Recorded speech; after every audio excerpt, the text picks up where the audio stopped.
지난 주일로에서 담임 목사님 다윗 시리즈 설교가 이제 끝이 났습니다. 8번 시리즈 설교하셨는데요. 첫 번째는 하나님께서 다윗을 선택하신 것, 다윗을 찾으셔서 다윗을 선택하신 것으로 시작해서 우리 지난주에는 하나님께서 다윗에게 헤세드의 사랑, 그 언약의 사랑과 또 분에 넘치는 사랑을 부어주셨고, 그 헤세드를 경험했던 그 다윗이 그 헤세드를 요나단의 아들이었던 무비보셋에게 헤세드를 베푼 것에 대한 이야기를 나누었습니다. 이제 다윗 시리즈 잘 마쳤는데요. 담임 목사님 수요일 날 우리 네팔로 단기 선교 다녀오시게 됩니다. 우리 잘 다녀오시도록 기도해 주시기를 이제 부탁을 드립니다. 오늘은 이 다윗 시리즈의 주인공이었던 다윗의 증조 할머니가 되는 이제 룻에 대한 이야기를 나누고자 합니다.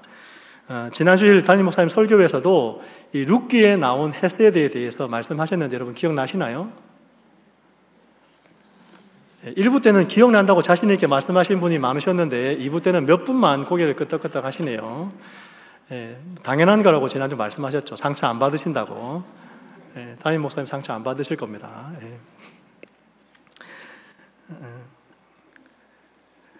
성경 66권 중에서 여성의 이름으로 된 성경책이 2권 있습니다. 룻기하고 어떤 책이죠? 에스더죠. 민수기는 아닙니다. 우리 교회에도 민숙 자매님이 계시거든요. 김민숙 자매님, 우리 어머나 부장님, 김민숙 자매님 계시고 호민숙 자매님도 계시더라고요. 부모님이 성경 이름을 본따서 이름을 지었는지는 잘 모르겠습니다. 어쨌든 이름도 민숙이신데 민숙이는 성경에 나오는 여인의 이름으로 된 책은 아닙니다. 룻기는 4장으로 된 85절의 아주 짧은 책입니다. 사사기와 사무엘상 사이에 있는 책이죠. 사사기의 내용이 좀 딱딱하고 사무엘상도 좀 그렇기 때문에 어떤 이제 학자는 이 룻기를 딱딱한 조개 껍질 같은 사사기와 사무엘상 사이에 있는 진주와도 같은 책이다, 이제 그런 얘기를 했습니다.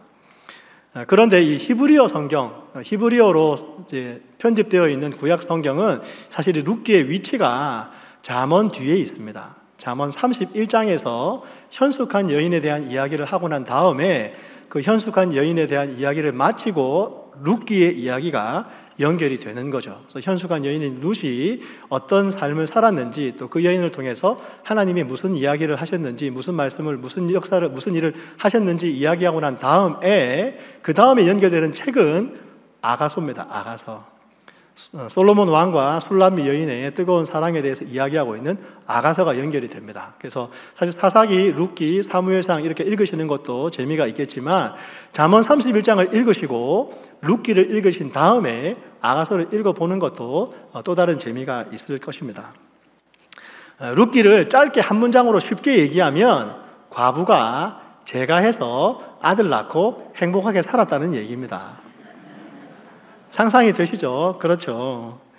게다가 이 룻기는 재미나게도 이 성경 안에 하나님께서 말씀하셨다거나 하나님이 직접 말씀하시는 내용이 전혀 없습니다. 게다가 하나님의 사자가 나타나서 이렇게 하는 것이 하나님의 뜻이다 라고 이야기해 주는 것도 한 절도 나오지 않습니다. 그런데 하나님께서 그렇게 말씀하시지 않는 룻기 안에서 하나님의 사람이라고 할 수 있는 사람들이 어떻게 삶을 살아가면서 그들의 삶을 통해서 하나님께서 일하고 계신가, 역사하고 계신가라고 이야기해 주는 책이 바로 룻기 책이 되는 것이죠. 룻기는 엘리멜렉이라는 사람이 자기의 고향을 떠나서 모압 땅으로 떠나는 이야기부터 시작해서 다윗 왕의 족보로 맞춰지는 책이 바로 이 룻기 책입니다. 룻기는 이야기이기 때문에 등장인물도 잘 아셔야 됩니다. 엘리멜렉이 나오고 그의 아내가 되는 나오미가 있습니다. 엘리멜렉의 이름의 뜻은 여호와는 나의 왕이다 라는 뜻입니다. 근데 사사시대고 이 엘리멜렉의 이름이 여호와는 나의 왕임에도 불구하고 사사시대 때 그 시대에 왕이 없으므로 각기 사람들이 자기 소견에 옳은 대로 행했다는 이야기인 것처럼 이 엘리멜렉은 흉년이 들자 베들레헴을 떠나서 이방 땅인 모압 지역으로 떠나게 됩니다. 나오미도 따라가고 아들이었던 말론과 기럨도 따라가게 됩니다. 근데 그 모압 땅에서 말론과 기럨이 결혼을 합니다. 모압 여인을 아내로 맞아서 이 오르바와 룻을 아내로 삼아서 결혼을 하게 되는데 살다 보니까 엘리멜렉이 죽습니다. 죽고 난 다음에 말론과 기련도 죽는데 한 10년 정도 살았는데 그 말론과 기련에게 아들이 없습니다. 그 아들이 없는 상황에서 이 나오미, 남아있는 나오미, 시어머니 나오미와 이 두 며느리, 이 오르바와 룻이 어떤 삶을 선택했는지 룻기에 잘 기록이 되어 있는 것이죠. 사사시대에 흉년을 피해서 자기 고향을 떠나서 이방인이 살고 있는 모압 지역으로 떠났습니다. 떠날 때는 사실 잘 살기를 원해서 떠났을 것입니다.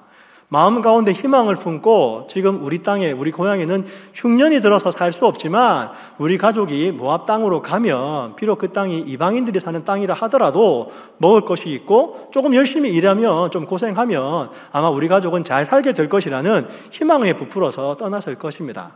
그런데 삶의 결과가 어떠했습니까? 나오미의 남편이 죽었습니다. 남편을 장사 지내면서 참 슬픈 마음으로 남편을 보냈을 것입니다. 고향 땅이 아닌 이방 땅에서 무덤을 세운 것이죠. 게다가 두 아들인 말론과 기련조차 죽어버립니다. 남편은 무덤에 묻었지만 그 두 아들은 나오미의 마음 가운데 묻었을 것입니다. 이제 남은 것은 자신의 늙은 상황과 또 두 며느리, 모압 며느리 두 오르바와 룻만 남아있게 된 것이죠. 근데 그 이야기 중에 이 나오미에게 어떤 삶의 선택을 하여야 될 때 나오미가 아주 아름다운 선택을 하게 된 것이 성경에 기록되어 있습니다. 아름다운 선택에 대한 이야기가 나오죠. 지난주에 담임 목사님 잠깐 설명해 주셨듯이 이 헤세드가 언약에 근거한 사랑, 또 분에 넘치는 사랑이기 때문에 사실은 아주 아름다운 선택이 헤세드입니다. 자기 실현을 목표로 삼고 자기만을 위해서 사는 사람이라면 결코 하지 않을 만한 그런 선택이 바로 헤세드의 선택이 되는 것이죠. 그런데 베들레헴으로 고향으로 돌아가기로 작정한 그 나오미도 그 삶에서 이 헤세드의 선택을 하게 됩니다. 먼저 나오미는 남편과 두 아들을 잃고 베들레헴으로 돌아가면서 자신의 두 며느리 오르바와 룻에게 나를 따라 베들레헴으로 가지 말고 너의 고향으로 너의 어머니의 집으로 돌아가라고 이야기합니다. 오늘 우리가 읽진 않았지만 8절과 9절 말씀 보시면 이렇게 기록되어 있습니다. 나오미가 두 며느리에게 이르되 너희는 각기 너희 어머니의 집으로 돌아가라. 너희가 죽은 자들과 나를 선대한 것 같이 여호와께서 너희를 선대하기를 원하며 여호와께서 너희에게 허락하사 각기 남편의 집에서 위로를 받게 하시기를 원하노라 하고 그들에게 입맞춤에 그들이 소리를 높여 울었다라고 성경은 말씀해 주고 있습니다. 나오미가 베들레헴으로 돌아가면서 왜 며느리들에게 고향으로 돌아가라고 얘기했을까요? 며느리들이 모압 여인이어서요? 아마 그렇지 않았을 것입니다. 정말 그랬다면 롯조차도 어떻게 해서든 아마 고향으로 돌려보냈겠죠. 근데 나오미가 고향으로 돌아가면서 며느리들을 돌려보낸 것은 지금 나오미의 나이를 짐작해 볼 수 있지 않습니까? 나오미가 어떤 상황입니까? 두 아들을 장성하게 키워서 결혼 시켰고 10년 정도 살았다라고 성경은 이야기합니다. 아주 나이가 많은 늙은 여인이 나오미죠.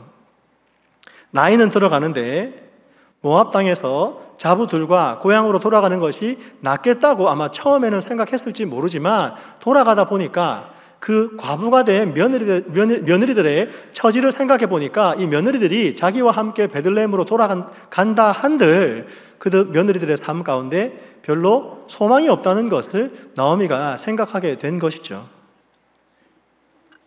근데 나오미 입장에서는 며느리들이 떠나고 자기 혼자 남게 되면 당장 먹고 사는 것이 힘들 수 있습니다. 왜 그렇습니까? 3000년 전에 어떻게 늙은 여인 혼자 사는 것이 그렇게 쉬운 일이겠습니까? 게다가 다른 것 볼 것 없이 룻기의 2장과 3장만 보아도 나오미가 룻과 함께 베들레헴으로 돌아왔을 때에 누가 일합니까? 룻이 일합니다. 밭에 나가서 이삭을 줍는 것은 룻만 합니다. 나오미는 밭에 가서 일했다는 기록이 전혀 없습니다. 그만큼 혼자 사는 것이, 늙은 여인이 사는 것이 힘들고 어려운 상황이었던 것이죠. 근데 나오미만 생각했다면 어떻게 해야 됩니까? 나와 함께 같이 가는 것이 좋겠다라고 얘기할 수도 있을 터인데 지금 나오미는 그 두 며느리 오르바와 룻에게 너의 고향으로 돌아가라. 너의 어머니의 집으로 돌아가라. 너의 남편의 집에서 위로받기를 원한다라고 나오미는 이야기하고 있는 것이죠.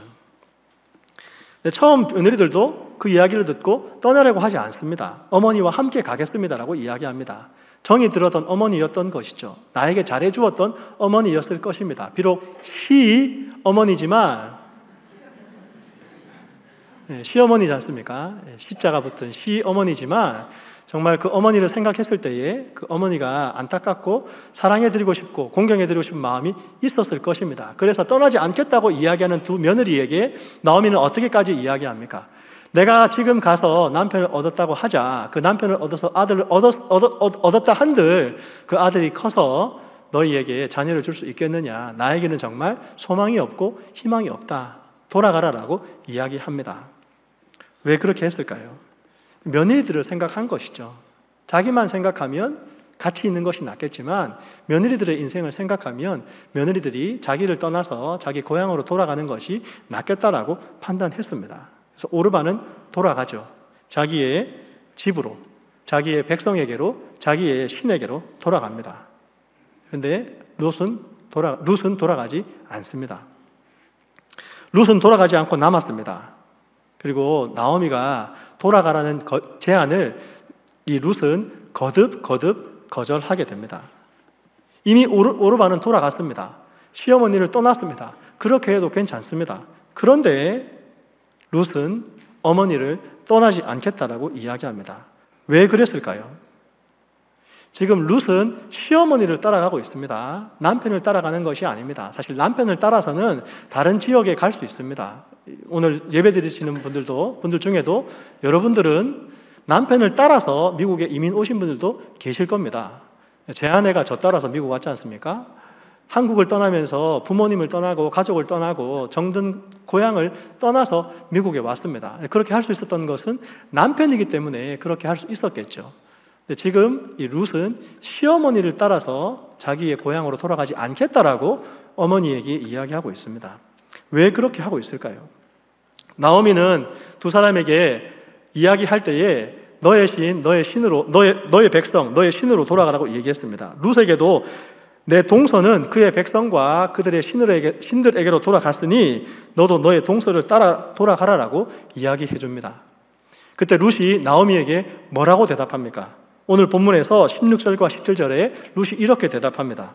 룻이 이르되 내게 어머니를 떠나며 어머니를 따르지 말고 돌아가라 강권하지 마옵소서. 어머니께서 가시는 곳에 나도 가고 어머니께서 머무시는 곳에서 나도 머물겠나이다.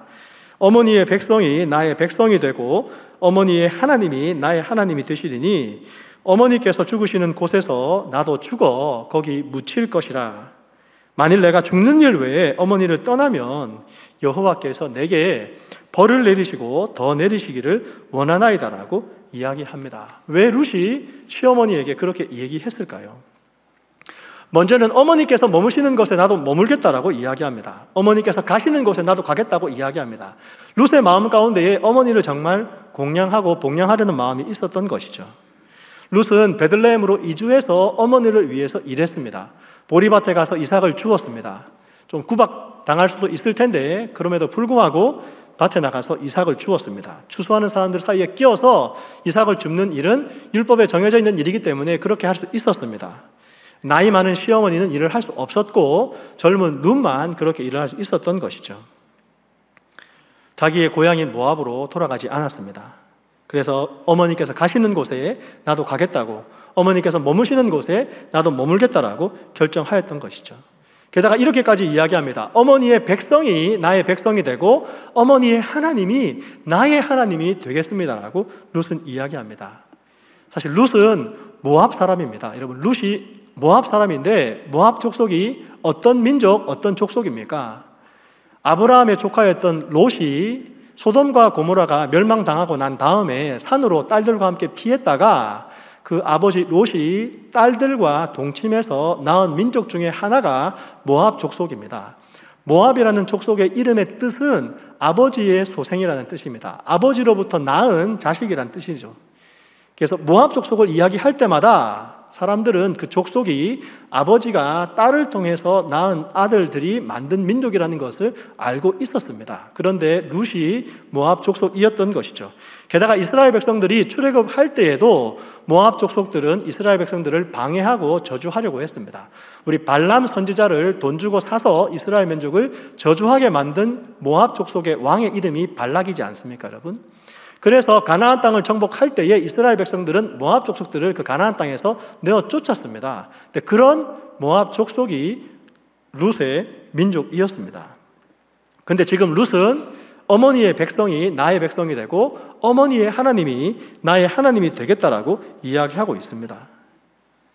오르바가 처음에 시어머니의 권고를 받고 어머니와 함께 있겠다라고 이야기할 때에 룻의 동서였던 오르바는 하나님에 대한 이야기는 하지 않습니다. 그냥 어머니의 백성에게로, 어머니와 함께 어머니의 백성에게로 돌아가겠다고 이야기했지만 룻은 어머니의 하나님이 나의 하나님이 되겠다라고 이야기하고 있는 것이죠.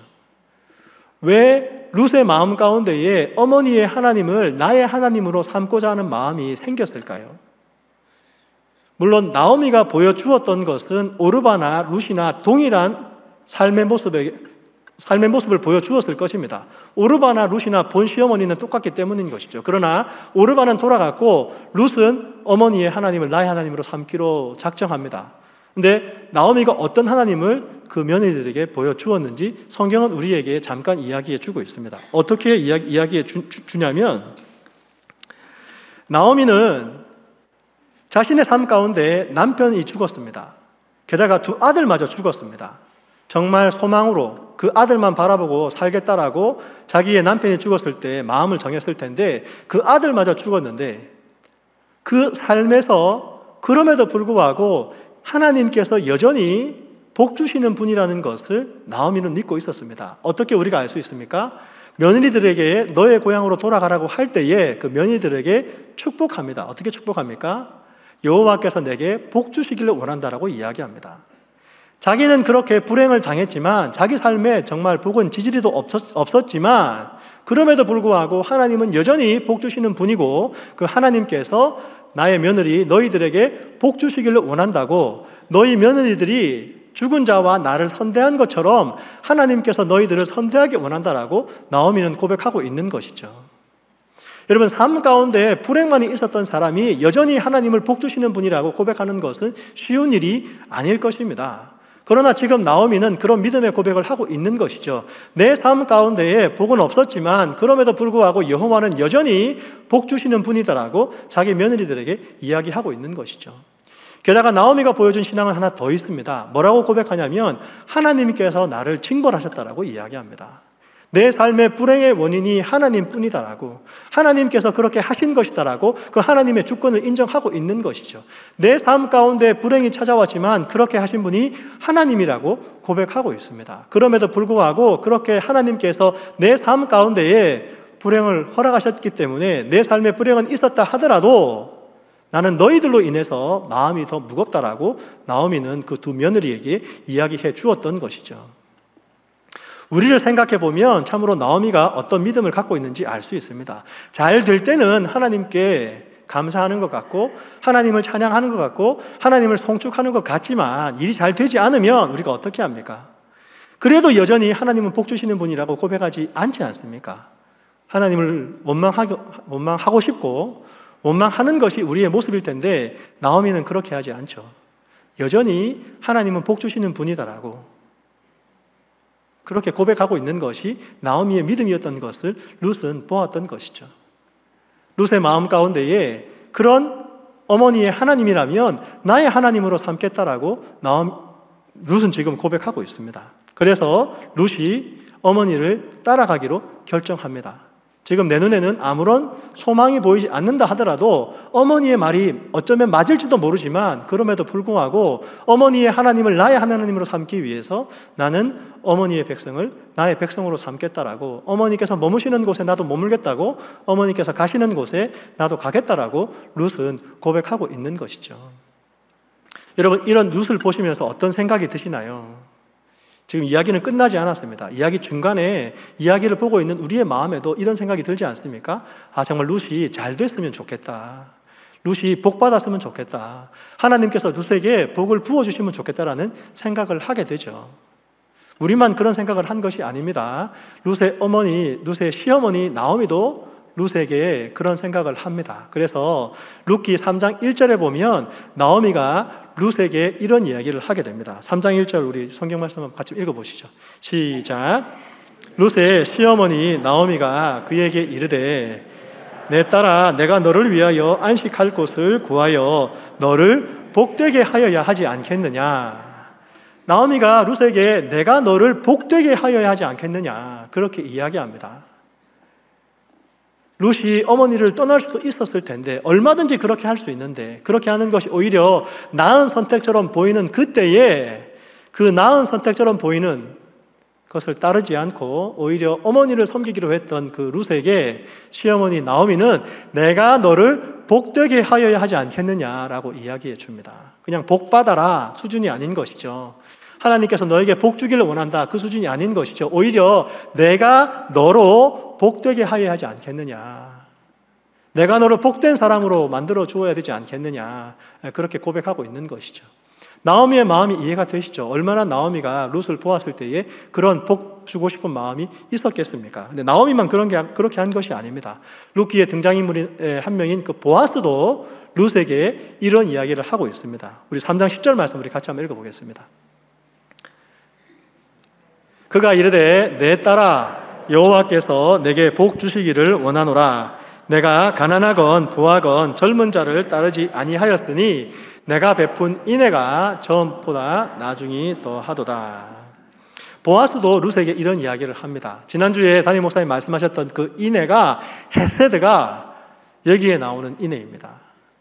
그래서 보아스는 룻에게 이야기하기를 룻 당신이 베푼 인애가 있는데 그것이 처음보다 나중이 더하다라고 룻이 가지고 있었던 인애에 대해서 이야기하고 있는 것이죠.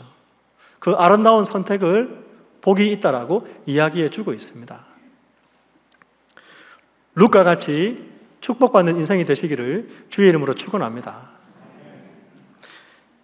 지난주 담임 목사님 헤세드가 번역하기 어려운 단어라 그랬습니다. 그래서 헤세드를 번역할 때 언약에 근거한 사랑, 하나님께서 사랑하겠다고 약속하셨기 때문에 하시는 그 사랑이 헤세드의 사랑이라 그랬고요.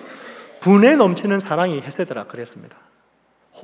호의가 있는 것, 그게 헤세드라 그랬던 것이죠. 그래서 헤세드의 뜻을 연구한 현대학자들이 이렇게 헤세드를 정의하였습니다.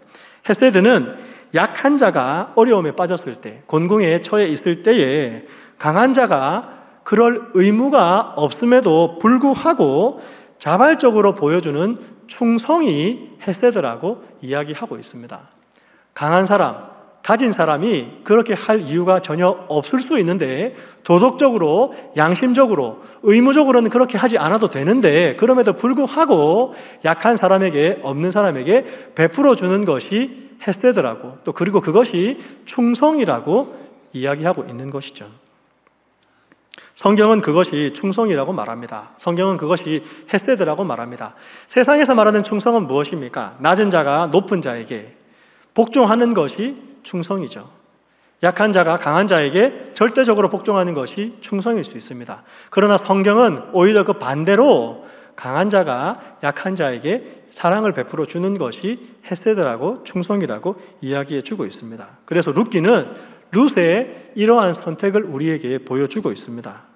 도대체 모압 여인이었던 룻이 어떻게 다윗 왕의 증조 할머니가 될 수 있는지, 그리고 나아가서 어떻게 메시아로 오신 예수 그리스도의 조상이 될 수 있는지 룻기는 우리에게 이야기해 주고 있는 것이죠.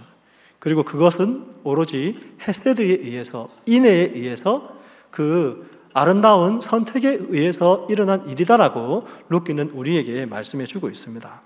왜 하나님께서 그렇게 헤세드를 보여주실까요?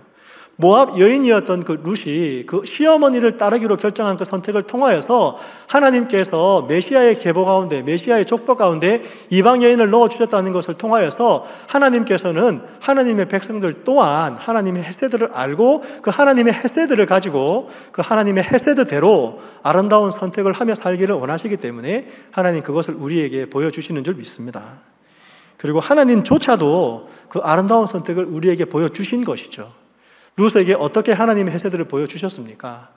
이방 여인이라면 메시아의 조상이 될 법하지 않는데 이방 여인이었던 모압 여인이었던 그 룻을 메시아의 조상에 넣어주신 것이죠.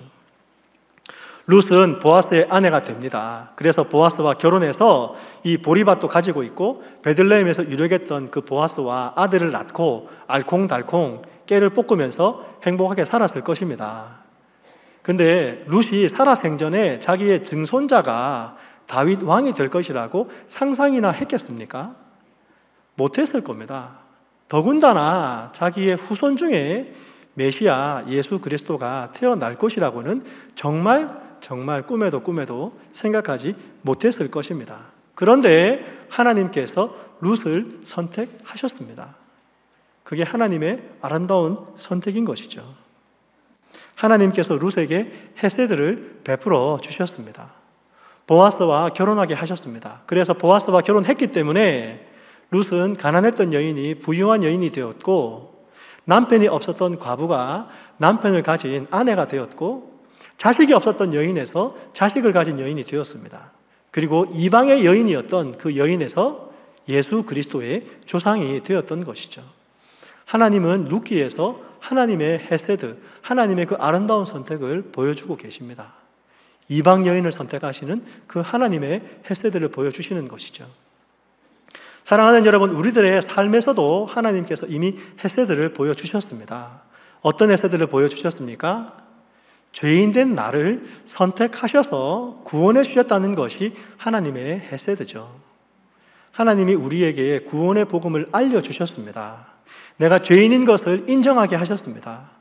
내가 죄인이어서 내 죄값을 내가 치를 수 없는데 예수님께서 십자가에 달리심으로 내 죄값을 치르셨다는 것을 알려주셨고 그것을 믿게 해주셨습니다. 예수님께서 이 땅에 오신 하나님의 아들이라는 것을 내가 믿게 해주신 것이죠. 그것이 하나님의 헤세드인 줄 믿습니다.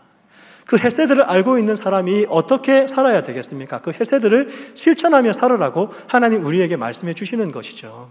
하나님의 헤세드의 절정은 무엇입니까? 아직 죄인된 나를, 죄인이었던 나를 사랑하시기 위해서 예수님께서 십자가에 죽으신 것, 그리고 그 죽으심을 통하여서 하나님의 사랑을 확증하여 주신 것이 하나님의 헤세드이고, 하나님께서 죄인된 나를 사랑해 주셨기 때문에 내가 내 주변에 부족한 사람들, 죄인인 사람들조차도 사랑하라라고 하나님 우리에게 말씀해 주시는 것이죠. 근데 사실 자기 실현을 인생의 목적으로 살아가는 현대인들은 사실 그렇게 하는 것이 쉽지 않습니다. 남을 위해서 사는 것이 사실 쉽지 않죠. 이기적인 선택만 하는 것이 우리들일 텐데 성경은 우리에게 구원받은 우리들은 더 이상 나 자신을 위해서 사는 것이 아니라고 말씀하십니다. 예수님께서 우리를 구원하여 주신 이유는 더 이상 내가 내 자신을 위해서 사는 것이 아니라 나를 구원하시기 위해서 죽었다가 살아나신 그분을 위해서 살기 위함이라고 말씀해 주시는 것이죠. 내가 예수님을 위해서 살겠습니다. 그렇게 고백하는 건 어느 분들 하실 수 있을 줄 압니다. 그러나 내가 예수님을 위해서 살기 위해서 내가 정말 부족한 사람들을 위해서 인애를 베풀겠습니다. 헤세드를 베풀겠습니다라고 고백하시는 분들은 사실 많지 않으실 수도 있을 거예요. 그러나 성경은 우리에게 헤세드를 실천하며 살라고 말씀해 주십니다. 룻의 삶을 통하여서, 룻의 선택을 통하여서, 또 그 선택을 아름답게 바꾸어 가시는 그 하나님을 통하여서 우리의 아름다운 선택을 하나님께서 아름답게 만들어 가실 것이라고 말씀해 주시는 것이죠. 선한 것은, 호의는 가진 사람이, 강한 사람이 베푸는 것이기 때문에 나는 아무것도 할 수 없다라고 생각하는 분이 혹시 계시나요? 여러분, 그렇지 않습니다. 늙은 시어머니와 정말 과부가 된 그 롯의 삶 가운데 역사하셔서 하나님의 일을 이루어 가시는 그 하나님을 바라본다면 내 삶에 어떠한 상황이 온다 하더라도 내 삶에서 하나님의 헤세드를 본받으며 선택하고 따라간다면 하나님께서 우리의 삶을 책임져 주시고 인도해 주실 줄 믿습니다. 그것이 하나님께서 하시는 일입니다. 나는 할 수 없지만 하나님께서 그렇게 행하신다고 믿음으로 고백하는 우리가 되기를 주의 이름으로 축원합니다. 공동체가 있습니다. 그 공동체 안에서 우리가 헤세드를 행해야 되는 것이죠. 또 룻기는 헤세드의 시작이 아마도 바로 나오미가 이야기한 내가 너로 복되게 하여야 하지 않겠느냐라는 그 말로 시작하는 것으로도 말씀해 주고 있습니다. 여러분 한번 따라해 보겠습니다. 내가 너로 복되게 하여야 하지 않겠느냐. 사실 그래서 하나님께서 우리를 복되게 하셨습니다. 하나님께서 내가 너로 복되게 하여야 하지 않겠느냐라고 하나님 말씀하셨기 때문에 하나님께서 우리를 복되게 하셨습니다. 구원받게 하셨습니다. 하나님의 은혜와 사랑을 알게 하셨습니다. 하나님의 살아계심을, 하나님의 사랑을 우리에게 알게 하신 것이죠. 한 번 더 따라해 보겠습니다. 내가 너로 복되게 하여야 하지 않겠느냐. 사랑하는 여러분, 여러분은 누구를 복되게 하시겠습니까? 누구에게 헤세드를 베풀어 주시겠습니까? 우리의 관계 중에서 가까운 것부터 하십시오. 제일 가까운 사람이 누굽니까? 내 남편에게, 내 아내에게. 내 남편을 복되게 하는 사람으로, 내 아내를 복되게 하는 사람으로 살아가시는 여러분 되시기를 바랍니다.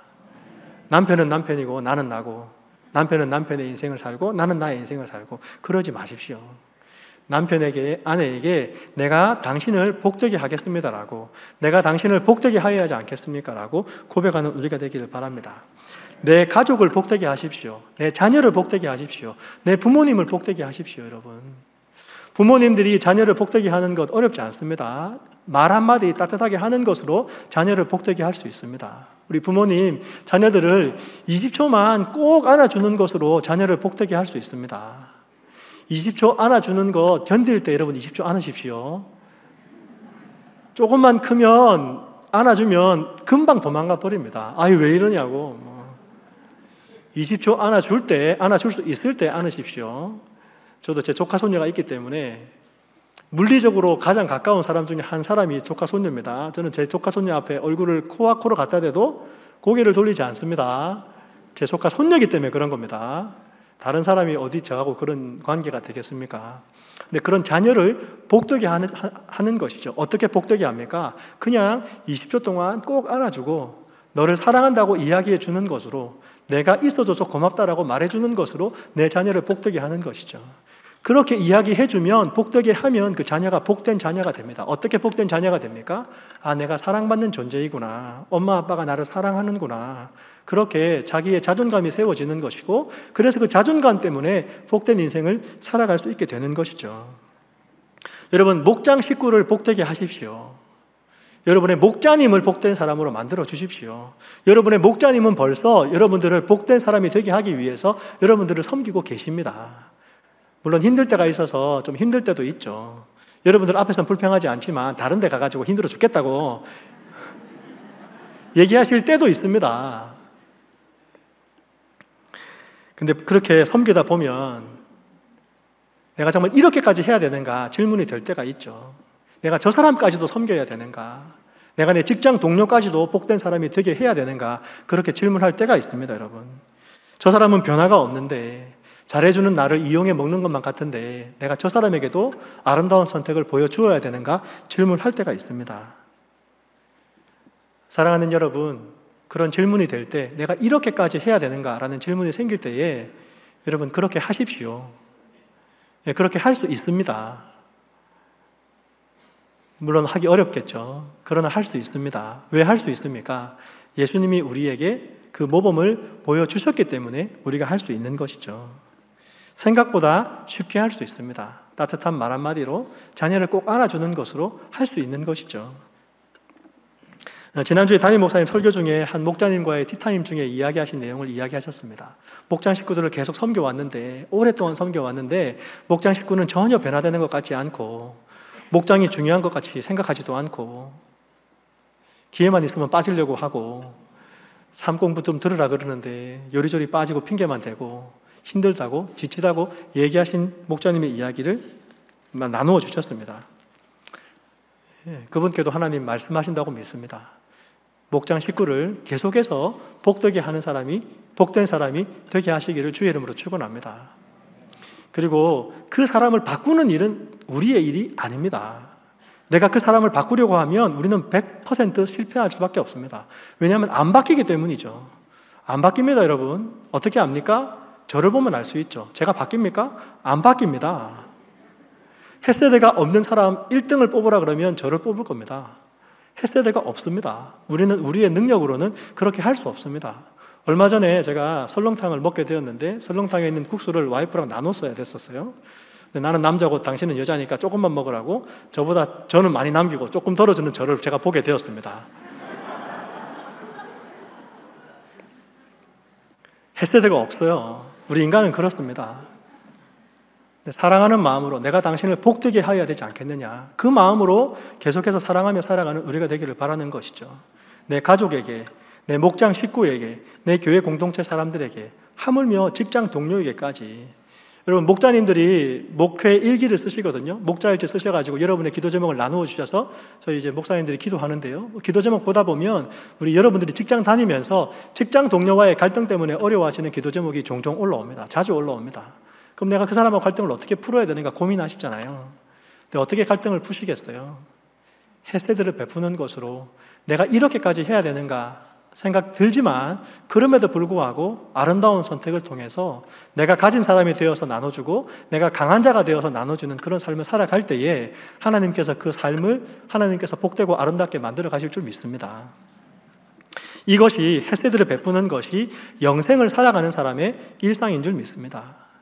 이 햇세들을 베푸는 삶이, 아름다운 선택을 하는 삶이 천국을 바라보는 사람의 일상인 줄 믿습니다. 그 햇세들을 베푸는 삶이, 아름다운 선택을 하는 삶이 천국을 살아내는 사람의 삶인 줄 믿습니다. 세상 사람들은 그렇게 하지 않을 겁니다. 우리 믿는 사람들만 그렇게 할 수 있습니다. 어제 안타까운 소식이 있었지 않습니까? 이태원에서 할로윈을 즐기기 위해서 젊은이들이 모였는데 왜 사고가 생겼습니까? 제가 모든 기사들을 다 봐서 분명하게 완벽하게 상황을 파악하고 있는 것은 아니겠지만, 어떤 유명인이 나타났고 뒤에서 사람들이 밀기 시작했고 그 민 것 때문에 사람들이 넘어졌는데, 그럼에도 불구하고 계속해서 그런 힘을 이기지 못해서 그 수많은 청년들이 그 젊은 나이에 안타깝게 사망하는 일들이 있었고요. 또 하나 안타까운 사실은 무엇입니까? 그렇게 사람들이 죽어서 소방차가 오고 경찰들이 오고 하고 있는데 여전히 클럽 안에서는 할로윈을 즐기는 청년들이 있었다는 것도 사실은 안타까운 일인 것이죠.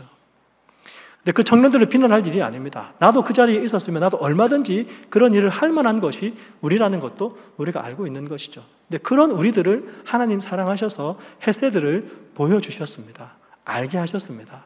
우리가 그 햇세들을 통하여서 구원받은 사람이라면 구원받은 사람으로서 하나님을 닮아가기 위해서 햇세들을 선택하는 그 아름다운 선택을 하시는 저와 여러분 되시기를 주의 이름으로 축원합니다. 같이 기도하겠습니다. 하나님, 부족한 저희들에게, 죄인된 저희들에게 하나님의 사랑을 알게 하여 주시니 감사합니다. 그것이 하나님의 햇세드며 하나님의 아름다운 선택임을 주님 앞에 고백하며 감사드립니다. 하나님, 저희들도 그런 햇세드의 삶을 살아가는 저희가 되게 하여 주옵소서. 삶 가운데 어려움 중에도 아름다운 선택을 할 수 있도록 하나님 저희들을 붙잡아 주시고 힘을 더하여 주옵소서. 그래서 우리의 그 햇세드의 삶을 자녀들에게 보여주게 하시고, 그것을 통하여서 우리 자녀들도 신앙의 유산을 물려받는 자녀들 될 수 있도록 은혜를 베풀어 주옵소서. 예수님 이름으로 기도합니다. 아멘.